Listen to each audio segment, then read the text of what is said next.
শায়না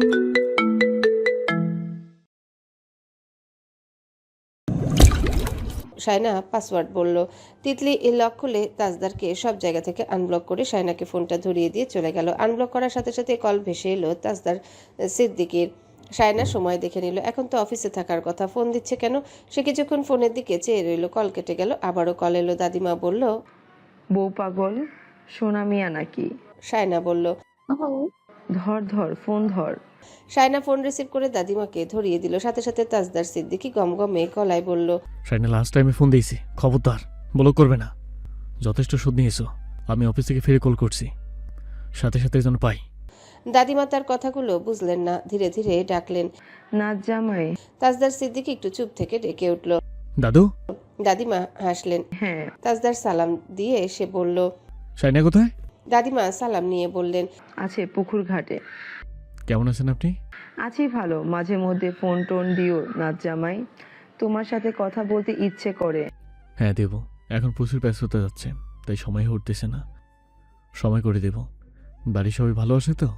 হ্যাঁ আছে, শানু নিয়ে কথা বল।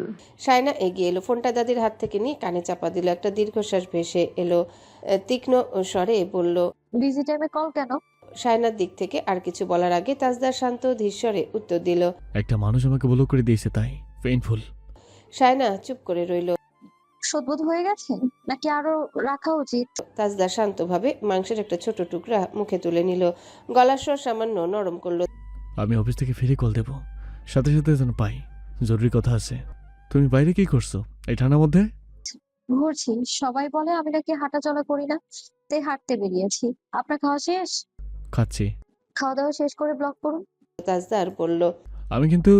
শায়না তার কথা কেড়ে নিয়ে বলল, মশকরা বোঝেন না যখন তখন করতে যান কেন? আমার সাথে আর কখনো মশকরা করবেন না। আপনি করতে পারেন, কিন্তু আমি করলেই রেগে যান আপনি। আমি আজকের পর থেকে আপনার সাথে জীবনেও আর মশকরা করব না।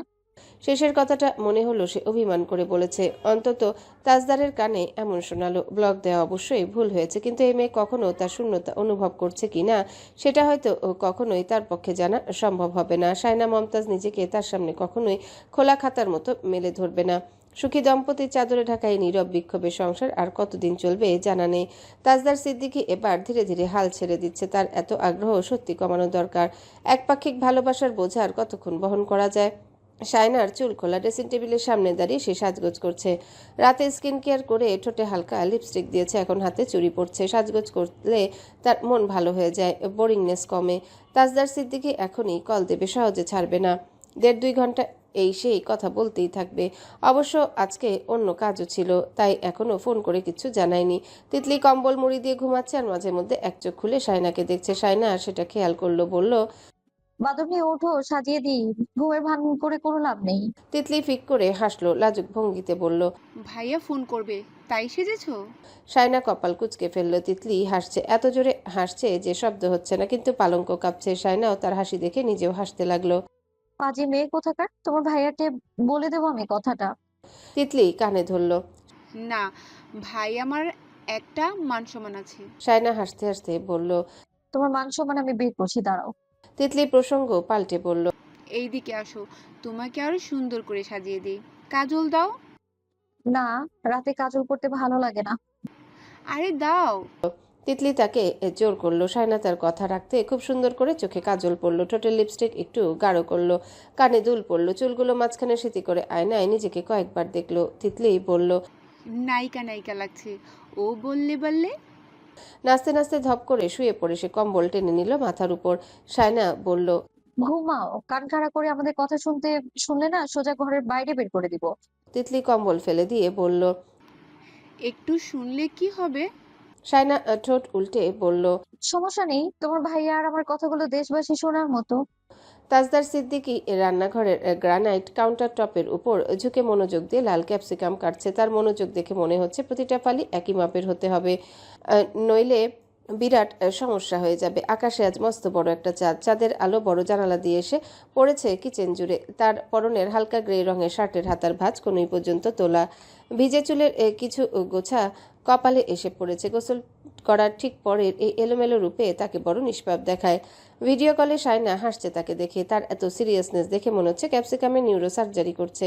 তাজদার ক্যাপসিকাম কাটা শেষ করে নাইফটি সন্তর্পণে নামিয়ে রেখে ফোনের স্ক্রিনে তাকালো। তার চেহারা ক্লান্ত, কিন্তু হাসি মুখের একটা রেখা ফুটে উঠল শায়নাকে দেখা মাত্র।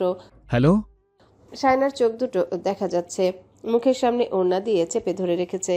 তাজদার নাইফটা তুলে সরু চোখে তার দিকে তাকিয়ে বলল, কাজল, হঠাৎ এত সাজগোজ?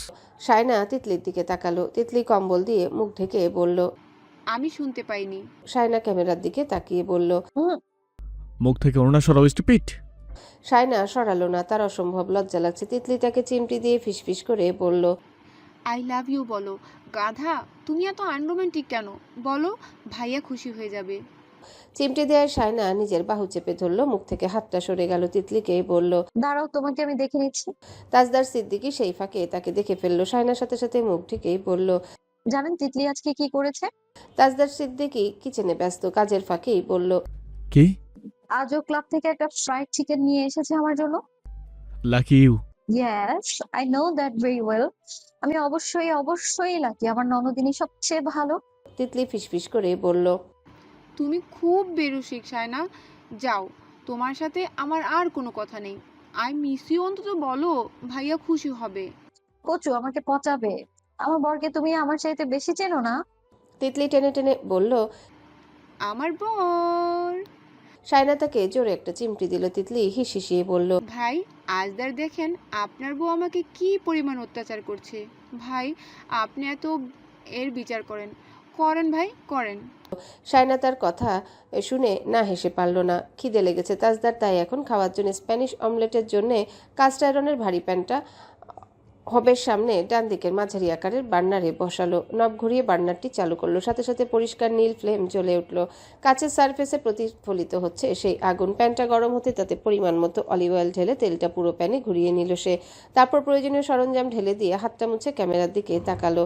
সে ক্যামেরার দিকে তাকিয়েছে সেটা শায়না খেয়াল করলো একটু পর, আর তখনই মুখের সামনে কম্বলটা তুলে দিল।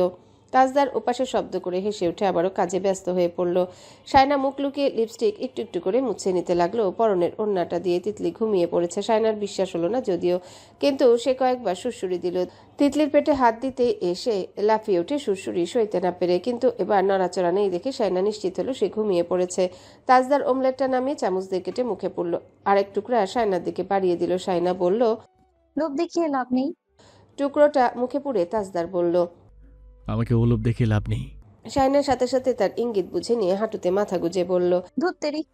তিতলির দিকেও একবার তাকালো, সে শুনতে পেল কিনা। তাজদার সিদ্দিকীর হাসির শব্দ ভেসে আসছে। ডিনারের জন্য রান্নাবান্না শেষ করতে করতে প্রায় অনেকটা সময় পেরিয়ে গেছে। শায়নার ঝিমুনি আসছে, সে শুয়ে পড়ল। তাজদার খেতে বসেছে তখন। শায়নার চোখ বন্ধ। তাজদার কথা বললেই চোখ মেলছে। তার পেটে হঠাৎ ব্যথা লাগছে। ইদানিং এমনটা হচ্ছে। মাঝরাত থেকে ব্যথাটা শুরু হয়, অনেকক্ষণ ব্যথাটা স্থায়ী হয়, তারপর ধীরে ধীরে কমে আসে। তাজদার খাওয়া দাওয়া সেরে নিজের রুমের কিছু কাজ শেষ করলো। তারপর এক মগ কফি নিয়ে সামনে ল্যাপটপ নিয়ে বসলো। ক্যামেরার দিকে তাকালো। শায়না কপাল কুঁচকে শুয়ে আছে। সে গলা ঝেড়ে কেসে বলল, হ্যালো, ঘুমাও। শায়না চোখ মেলল, ধীরে ধীরে উঠে বসলো। ব্যথাটা অসহ্য লাগছে। তাজদার বলল, এখন বেবি আসেনি, তার মধ্যে তোমার এই অবস্থা হয়ে গেছে। ও আসার পর তোমাকে আমি খুঁজেই পাবো না। কোনো সমস্যা হচ্ছে? শায়না মুখ ফিরিয়ে নিল, বলল, আর 10 বছরেও আমি বাচ্চা কাচ্চার নাম নেবো না এবার যদি বেঁচে ফিরি। তাজদার সিদ্দিকী মাথা দুলিয়ে বলল। আচ্ছা, আমি দেশে ফিরি, তখন দেখাবো। শায়না তার কথার ইঙ্গিত বুঝে ক্যামেরার দিকে অবাক চোখে তাকালো। হা করে রইল কিছুক্ষণ। তাজদার কফির মগে চুমুক দিয়ে হাসিটা আড়াল করে রাখলো। শায়না বিড়বিড় করছে। তাজদার নিশ্চিত সে নির্ঘাত চাটগাঁয়ের বিখ্যাত গালিটা দিয়ে বসেছে এতক্ষণে। শায়না একটু রাগী ভঙ্গিতে বলল, আপনার দেশে আসার কোনো দরকার নেই। আসবো না, তুমি রিল্যাক্স থাকো। পরিস্থিতি গুমোট হয়ে আসছে দেখে শায়না বলল, আপনি ঘুমাবেন কখন? কফি নিয়েছেন কেন? উফ, কফি খেলে আর ঘুমাবে? আজব তো। আমার এমনিতে ঘুম কম হয়। কেন? আবার কেন? পাশে বউ নেই তাই। আমি তাকে খুব বাজেভাবে মিস করি। কি বোকা বোকা কথা বলছি না? সহজ সরল নিষ্পাপ স্বীকারোক্তি। শায়না চুপ হয়ে গেল। তাজদার সিদ্দিকী কিছুক্ষণ পর তার দিকে তাকিয়ে বলল, ঘুমাও। শায়না বলল, ওকে, তবে একটা কথা শুনুন। তাজদার কফির মগে চুমুক দিতে দিতে তার দিকে তাকালো এবং শুনল। শায়না অকপটেই বলল। শায়নাজ দেরি করে ঘুম থেকে উঠল। বিয়ের পর থেকে তার মধ্যে চরম আলস্য চলে এসেছে, সব নিয়মের হেরফের। গত শীতেও সে দাদিমার সাথে সকাল সকাল উঠে নামাজ কালাম কোরআন পড়তো, ঘরের কাজবাজ করতো, দুপুরে বিলে গিয়ে গরম রোদ গায়ে মাখতো, বেড়াতে যেত, এক গাদা বাচ্চা কাচ্চা পড়াতো, সবার সাথে চিল্লাপাল্লা হইচই। রোজ এক একটা ইউনিক রান্না করে ভাইদের মুখ থেকে প্রশংসার আশায় হাঁ করে বসে থাকতো। সবাইকে প্রশংসা করলে তার আনন্দ দেখে কে? গত বছর শীতে এসে সবখানে বেরিয়েছে, আপাদের শ্বশুর বাড়ি, মামার বাড়ি, খালাম্মাদের বাসায়, ফুপুদের বাসায়। বিয়ে হয়ে যাবে তাই হয়তো সবার বাড়িতে গিয়ে দেখে এসেছিল।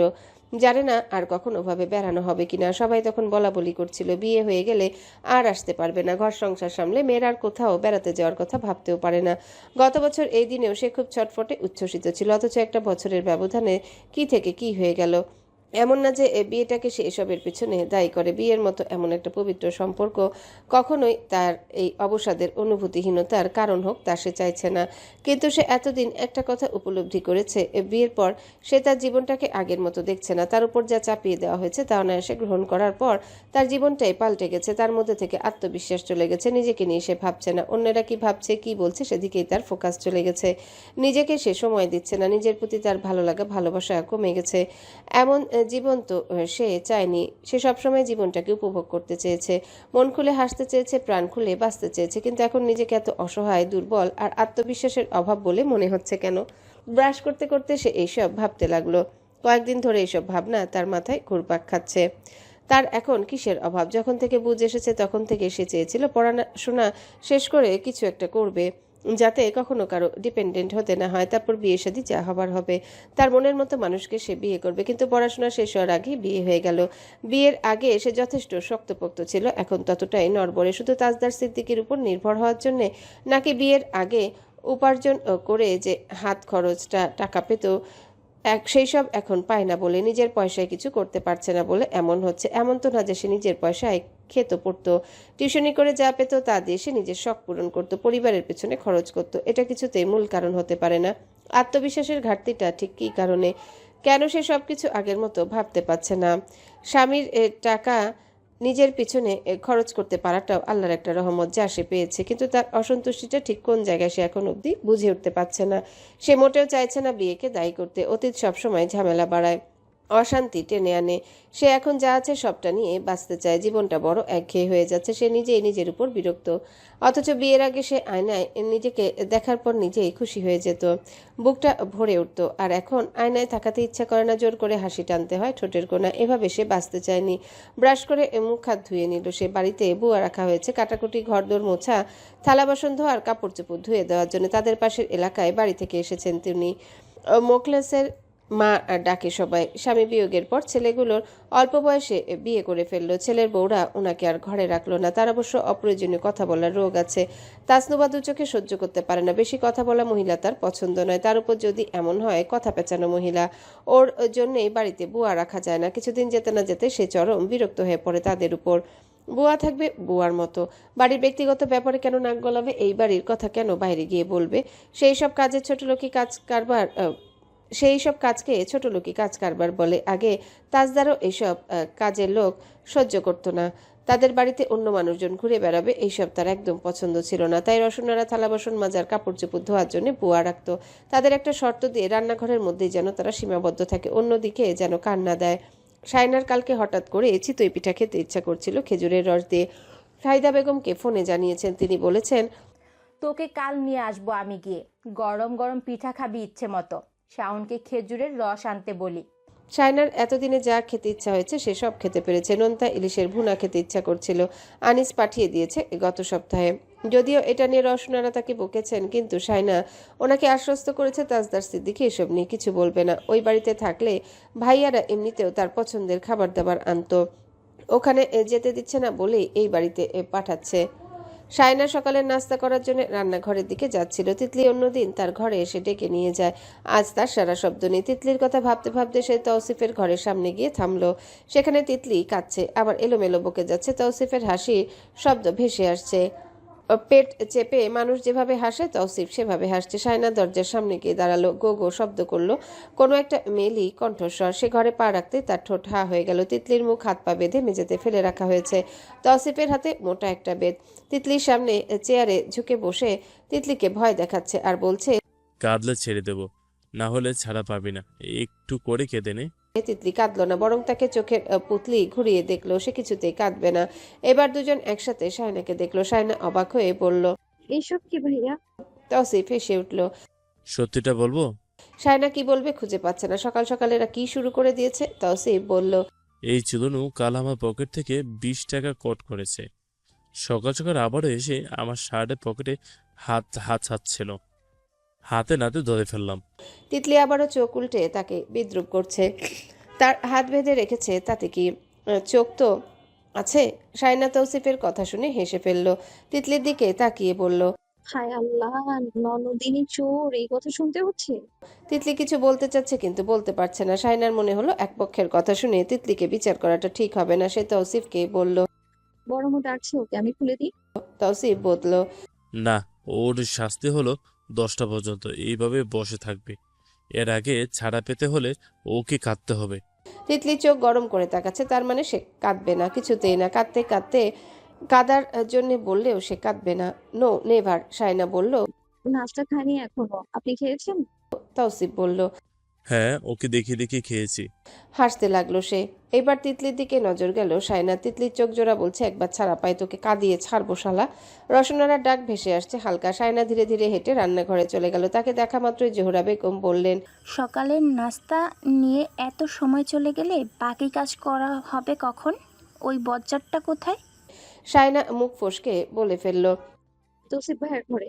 জোহরা বেগম কপাল কুঁচকে বললেন, আবারও ওর কাজে বিরক্ত করতে গিয়েছে নাকি? শায়না বলল, না, দেখলাম কিছু একটা নিয়ে আলোচনা করছে। সত্যিটা বললে বিপদ বাড়বে মনে হলো শায়নার। তাসনুভা রান্নাঘরের এক কোণে রাখা টেবিলের সামনে বসে ব্রেকফাস্ট করছে। আজ বোধহয় শোরুম যাবে না, নইলে আরো আগে এসে সকালে নাস্তা খায়। শায়না নাস্তা খেতে বসলো। ঠিক তখনই শাহিদা বেগম এলেন আনোয়ারা বেগমের সাথে কথা বলতে বলতে। শায়না মাকে দেখে খাওয়া থামিয়ে দিল। শাহিদা বেগম বললেন, ও মা, তোরা এখন নাস্তা করছিস কেন? জোহরা বেগম বললেন, সেই ফজরের নামাজ পড়তে উঠেছি আমরা, এরাই দেরি করে ঘুম থেকে ওঠে, এক একজন নবাবজাদি। তাসনুভা কপাল কুঁচকে মেজো মার দিকে তাকালো। সে কাল শোরুম থেকে ফিরে ছোট ভাইয়ার সাথে বসে বসে ভিডিও এডিট করছিল, ভয়েস ওভার দিচ্ছিল। দেরিতে ঘুমালে দেরিতে ঘুম ভাঙবে, খুব স্বাভাবিক। শাহিদা বেগমকে চা দিলেন জোহরা বেগম। শাহিদা বেগম খেতে চাইলেন না। শায়না ইশারায় খেলেন। বললেন, আমি ওকে নিয়ে যেতে এসেছি, কাল চলে আসবে। আজকে সাবরিন আর শারমিলা আসছে তো তাই। রসনারা বলল, বোনকে দেখতে ইচ্ছে হলে শ্বশুর বাড়িতে আসবে, ওকে যেতে হবে কেন? শাহিদা বেগম ফ্যাকাশে হাসলেন। বললেন, ওরাও আসবে এখানে, কিন্তু শানু এখন যাক আমার সাথে। শায়না এবার কথা বলল। আমি ওনাকে বলেছি বড় আম্মু। রসনারা কিচেন কাউন্টারে কাপ রাখতে রাখতে বলল, তাহলে যাও, ওর জন্যই সমস্যা হয়, চলে এসো, থেকো না ওখানে। আচ্ছা দেখি। শাহিদা বেগমের সাথে করে বাড়ি চলে এলো। দিনটা শুক্রবার, ভাইয়ারা সবাই বাড়ি আছে। আপা, দুলা ভাইয়ার বাচ্চা কাচ্চারা সবাই আসবে। শায়না ভাগ্নে ভাগ্নিদের বহুদিন পর দেখবে, তাই খুব উত্তেজিত। বাড়ির পেছনে উঠোনে দুটো জবাই করা মোরগ পড়ে আছে বাঁশের ঝুড়িতে। দেশি মুরগির মাংস খেতে খুব পছন্দ করে বড় আপার মেজো আপা। ওরা এলে আম্মা দেশি মুরগি রান্না করবেই।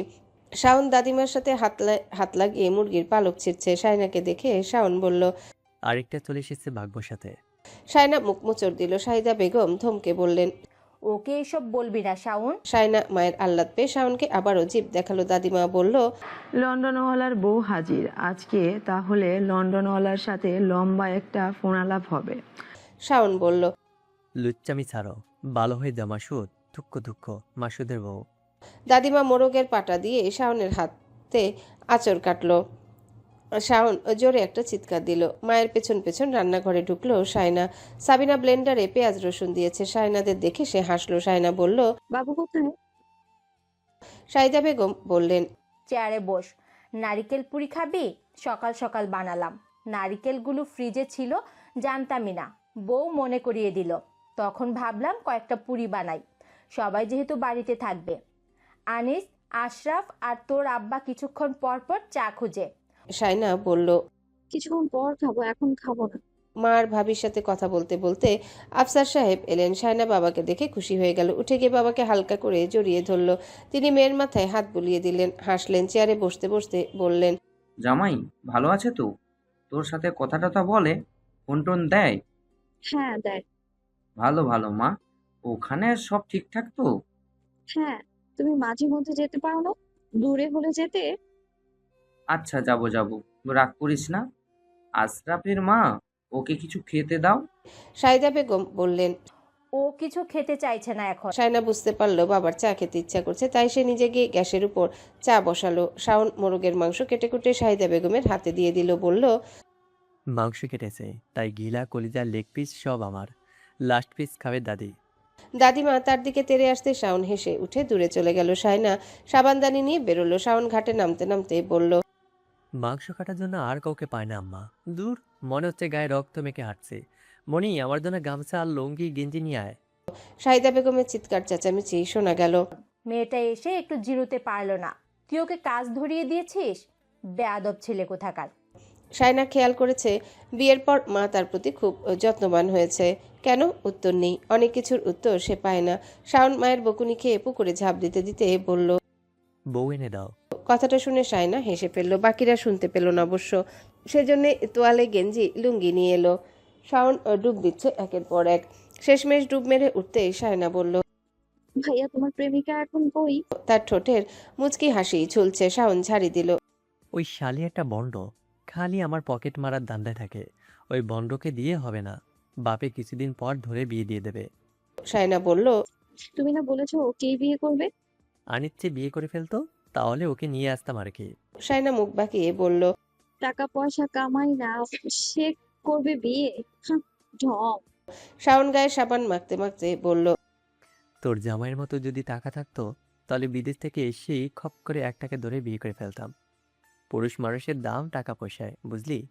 দেখলি না তোকে কিভাবে বিয়ে করে ফেললো সবার কথা অগ্রাহ্য করে। টাকা থাকলে গুন্ডাগিরি হয়ে যায় হিরোগিরি, বুঝলি? শায়না ঠোঁট বাঁকালো। বুঝলাম। তাজদার সিদ্দিকীর গায়ে জিন বহর করেছিল তখন। শাওন হো হো করে হাসলো, বলল, বাপরে বাপ, ওই মেয়েটার কথা ভাব। তখন গোটা পাড়া জানতো ওটার সাথেই তাজ ভাইয়ের বিয়ে হবে। কি প্রেম মাইরে।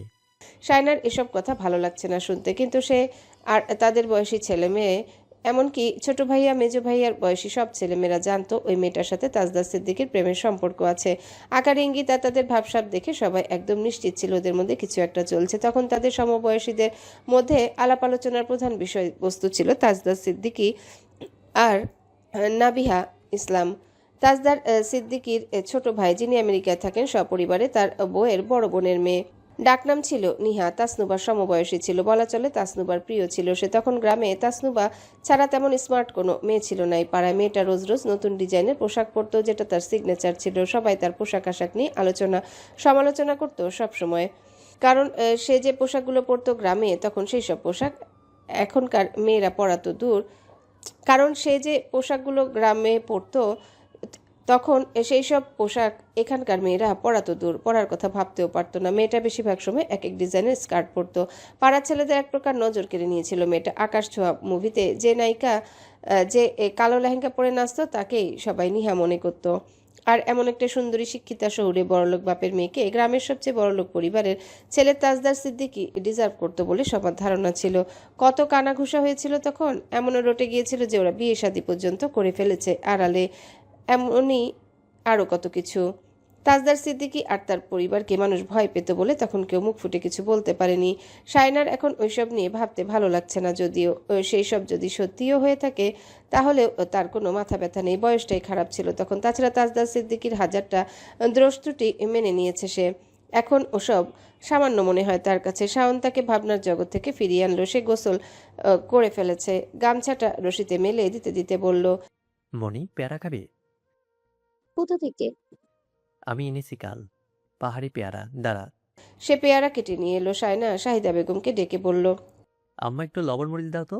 শাহিদা বেগম প্লেটে করে লবণ মরিচ নিয়ে এলো। শায়না পেয়ারায় মরিচ মেখে খাচ্ছিল। তখনই আনিস এলো বাড়ির পেছনের উঠানে। শায়নাকে দেখলো, বলল, কি খাচ্ছিস এসব? রোদের মধ্যে আছিস কেন? পেয়ারা ভাইয়া, রোদ ভালো লাগছে। আনিস ফোনের দিকে চেয়ে বলল, তোকে নাকি ফোনে পাচ্ছে না? সায়না হতচকিত হলো, সাথে সাথেই প্রশ্ন করলো, কে? তাজ, সায়না একটু লজ্জিত হলো। আনিস তার দিকে এগিয়ে এসে ফোন বাড়িয়ে দিল। আমারটাতে কথা বলা আপাতত, কথা বলা শেষে ঘরে রেখে আসিস।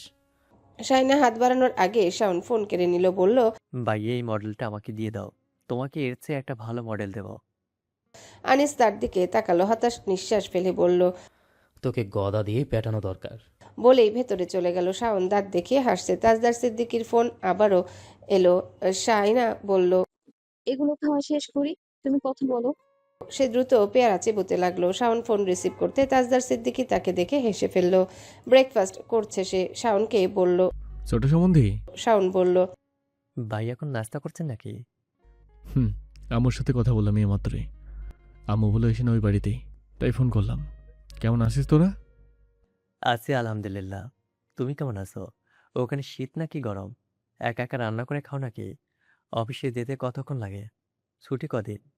এই সেই হাজারটা প্রশ্ন ছুড়ে দিল সে। এ গল্প জমে উঠল দুজনার। সায়না আর বিরক্ত করলো না। অনেকক্ষণ পর সে শাওনের পিছনে গিয়ে দাঁড়ালো। তাজদার অন্য কাজ করতে করতে কথা বলছিল, তাই সায়নাকে খেয়াল করেনি। যখন ক্যামেরার সামনে এলো তখনই শাওনের পেছনে সায়নাকে দেখা যাচ্ছে। গুঁড়ো মরিচে লবণ মিশিয়ে পেয়ারা মেখে খাওয়ায় তার ঠোঁটের পাশে মরিচ গুঁড়া লেগে আছে। তাজদার সরু চোখ করে তাকালো। শাওনকে বলল, তোর পেছনে গ্রামে চাচাতো বোনটিকে দেখা যাচ্ছে বোধ হয়। শাওন হেসে উঠে বলল, হ্যাঁ, গ্রামে চাচাতো বোন এখন আমার পাশের ভাবে। সায়না ধুম করে তার পিঠে একটা কিল বসিয়ে দিল। শাওন বলল, কি হাত মাইরে, কি খাস তুই তাজ ভাই? তাজদার সিদ্দিকীর গলা ভেসে এলো। তোমার বউয়ের সাথে কথা বলো, আমাকে মেরেছে, নাও বকে দাও। সায়নার হাতে ফোন ধরিয়ে দিল সে। সায়না মুখ মুছতে মুছতে ঘাটে গিয়ে বসলো। তাজদার সিদ্দিকী ক্যামেরার দিকে তাকিয়ে আছে। হাই। সায়না মুচকি হাসলো। সকাল সকাল ফোন দিতে হবে কেন? খেয়ে দিয়ে অফিসে যান। তুমি কাল ফোন কেটে দিয়েছিলে কেন? শেষ মুহূর্তে কি বলেছিলে আমি শুনতে পাইনি। শুরু হয়ে গেছে লজ্জা দেওয়া। সায়না বলল, আমিও ভুলে গিয়েছি। না, আবারও বলো। সায়নার ভালো লাগে তাজদার সিদ্দিকী এমন পাগলামো করলে। এগুলোই তার কাছে পাগলামি, কারণ তাজদার সিদ্দিকীর মতো মানুষের সাথে এসব বেমানান। কয়েক বছর আগেও সে কখনো স্বপ্নেও ভাবতে পারেনি তাজদার সিদ্দিকীর মতো মানুষ তার স্বামী হবে, তার সন্তানের বাবা হবে, তাকে এতটা ভালোবাসা দেবে, তার এত যত্ন নেবে। সে তখন এইসব চায়ওনি, কখনো ভাবনায়ও আসেনি। তাজদার সিদ্দিকীকে সে কখনো কল্পনাও করেনি ওভাবে। তাই এখন তাজদার সিদ্দিকী এমন উদ্ভট কথাবার্তা বললে আর তার মুখে কিছু শুনতে চাইলে তার ভালো লাগে। বলা চলে তাজদার সিদ্দিকীকে জ্বালাতেও তার ভালো লাগছে আজকাল। কিন্তু মাঝে মধ্যে মনে হয় একসময় এইসব আর করবেন না তিনি। তখন এখনকার কথা ভেবে নিজেকে ধিক্কার দিবেন। হয়তো ভাববেন, আমি চাইলে তো এর চেয়ে ভালো বাড়ি সুন্দরী মেয়েকে বিয়ে করতে পারতাম।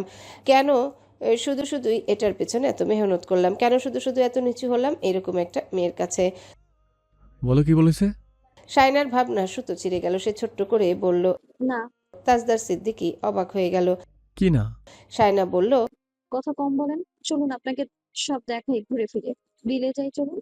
সায়না হাঁটতে হাঁটতে বাড়ির পেছনের বিলের কাছে চলে গেল। তাকে সেখানে দেখে রসনারা চিৎকার করছে। এমন সময় তুমি ওখানে কেন? এই অবস্থায় কেউ বিলের ধারে যায়? খারাপ বাতাস লাগলে তখন তাজের জন্য বাড়িতে টিকতে পারবো? আশ্চর্য, তোমার মা কোথায়? আশরাফের মা? সায়না দ্রুত চলে এলো। উফ, একটু ঘুরলেও সমস্যা। চলো না সুজন, মিলি দুজন। নীল ওই আকাশে ভাসি, দেখুক লোকে দু চোখে। তোর ওই দু চোখের হাসি। তিতলি গান গাইতে গাইতে চুল শুকিয়ে নিয়ে আঁচড়াচ্ছে। ঘরের হিটে আর কাজ করছে না, রিপেয়ার করাতে হবে। তাসনুবা আজ ড্রায়ার দিয়ে চুল শুকোয়নি। গোসল করার পর তার খুব ঠান্ডা লাগছে, ঘরের মধ্যে থাকতে ইচ্ছা করছে না। তাই সে চুল মুছে সোজা উঠোনে নেমে এলো। তাদের উঠোনে রোদ পড়ে সকাল 10টার দিকে। এখন রোদ সরে চলে গিয়েছে সায়নার মেজো চাচাদের উঠোনে।